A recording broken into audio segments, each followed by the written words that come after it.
This is example 3, SOLIDWORKS part files.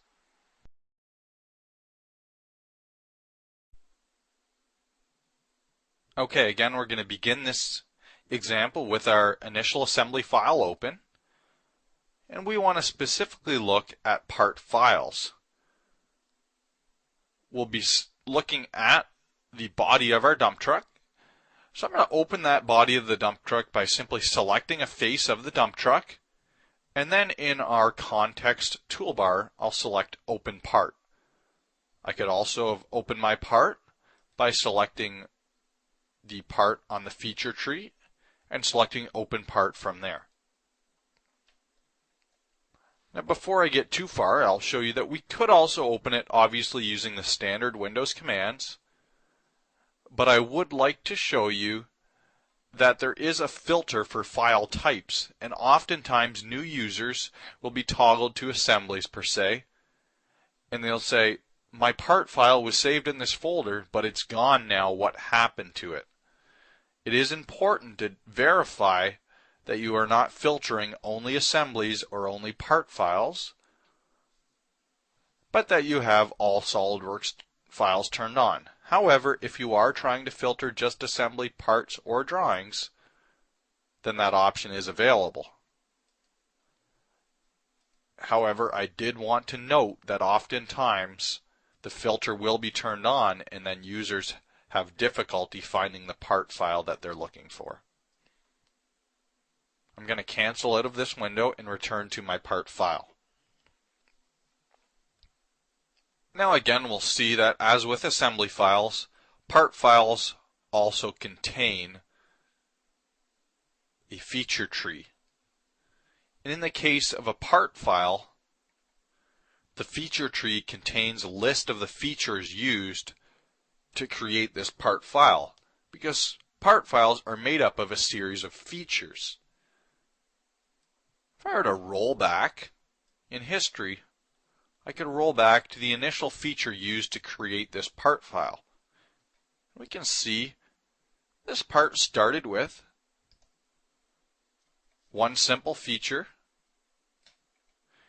and throughout time features were added. I did just skip over several features in that jump. And again we can see throughout history the part becomes its final product. That is another powerful aspect to solid modeling, is we do have a complete history of how we've created our solid. And this is unique to parametric solid modeling. Now again, that is a rather simple overview of part files, but we mainly wanted to note how we open a part file, and that part files are made up of a series of features. Now let's just go back to our assembly file, and I would like to show you multiple ways of doing so. One method of doing so would be to select a little flyout and select Window, and then jump to our assembly file. Now the alternative method is, instead of using Alt-Tab that switches between applications that you have open, you can use Control-Tab. That'll bring up a dialog box that'll switch between documents that you have open. So I'll simply select my assembly file. SOLIDWORKS has asked me if I would like to rebuild my assembly file, and I will say yes. What a rebuild does is, because this SOLIDWORKS assembly file has this part within it, when you modify a part, the assembly file needs to update the part within its assembly, and that's the parametrics working. So whenever you're asked to rebuild the part file or assembly file, simply accept unless you've made a change that you do not like.